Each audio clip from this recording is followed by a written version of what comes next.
Assalamualaikum dan salam Malaysia Madani. Saya Muhammad Fikrul Haziq bin Muhammad Nur Razi. Saya daripada Sekolah Menengah Kebangsaan Datuk Ahmad Ashraf.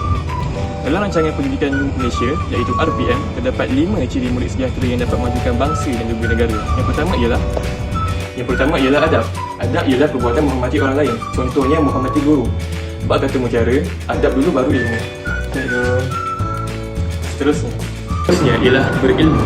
Berilmu bukan sahaja mempunyai markah peperiksaan yang bagus, tetapi mampu menerapkannya di dalam kehidupan seharian. Yang ketiga ialah kemahiran. Menguasai kemahiran praktikal untuk menyelesaikan masalah kompleks dan bekerjasama dengan orang lain. Seterusnya ialah berdaya tahan. Seorang pelajar haruslah kuat dari segi fizikal, mental dan juga emosi supaya dapat mengharungi segala cabaran. Akhir sekali, berkeyakinan diri, iaitu berani mencuba, percaya pada diri sendiri dan menjadi warga negara yang baik. Ingatlah para pelajar, akademik diutamakan, disiplin didahulukan, co-curriculum diutamakan. Akhir kata, penerapan 5 ciri murid sejahtera dapat menghasilkan pelajar yang berkualiti dan juga berprestasi.